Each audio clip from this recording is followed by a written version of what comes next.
Alright, YouTube, it's time for Occult Literature video number 92, The Devil, His Origin, Greatness, and Decadence. Extremely interesting little piece of material, written in 1870 originally in French, very quickly translated into English still in the 1870s. We're talking about a typical rational work, looking a little bit at the history of the devil, actually, sort of the progression of what people thought to be Satan throughout time, sort of the origin story of this being. Not in a biblical sense just, but also you have Ahriman that you have to think about from sort of Persian mythology. You have the Jewish Satan, the Christian Satan in the early sense, then you have the Middle Ages Satan, the Renaissance Satan, the Satan of the Enlightenment era, and then, of course, the modern conception of Satan as it was then. In the foreword of this work, I also list there are several other Satans that come thereafter. The current Satan, generally speaking, is either sort of a disembodied spirit of evil, or else the bringer of the apocalypse in the sort of Davidic sense, I suppose, tied in with the Illuminati or some other global elite. Globalism is often represented by Satan. So too is nationalism and communism. The atomic age, capitalism and communism were both led variously by the devil. Link is always in the description to my edition of this work off of Amazon. Again, a very good work, loosely tied in with demonology. That's where I list it. Second link to my books blog. If you want more about Satan, there are about a dozen works there in the demonology category. There's also a great deal of material involving demons within the grimoire section, of course. Now, Satan is a strange figure.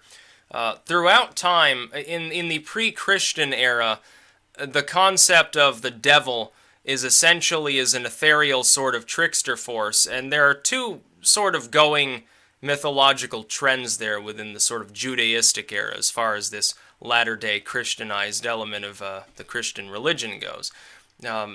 Satan, or Satans, little sort of like mischievous imps, or jinn, as the Muslims generally would term them, are either tempting and tricking a person to take advantage in a malicious way of their weaknesses to try to drive them away from glory and destroy them, because that's just sort of what they or it does.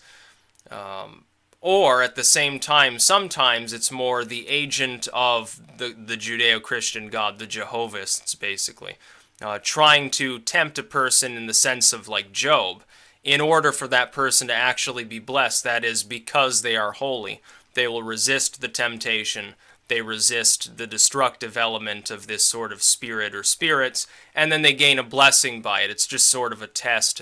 You have to be purified, and then, like Job, of course, yeah, my family, yeah, my wives all got carried off, my sons are all dead, all my animals, and, my home has been burned to the ground, but then thereafter he becomes even more wealthy, so screw his wives and screw his kids, I suppose. They don't matter, because Job had to be tested. It's actually a very funny story when you think of it that way.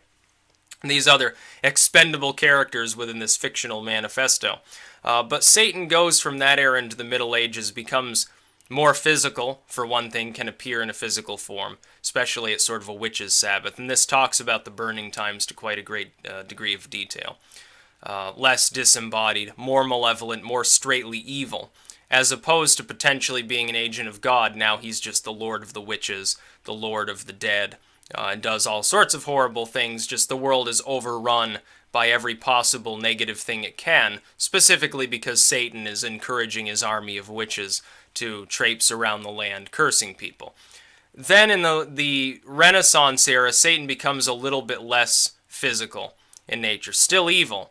But at this time, you also have the rise of the beginnings of what would become enlightened thought, and begins to look at Satan almost as an unsung hero.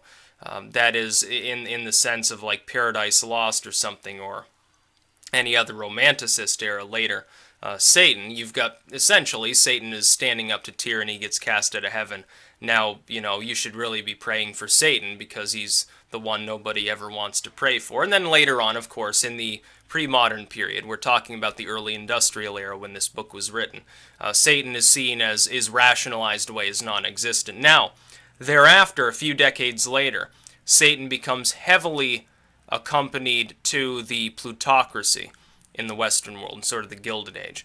heavily associated with wealth, especially greed and misbegotten wealth, with the abuse of the social order, with sort of partying with the people that were smoking cigars and trying to get fat at the era.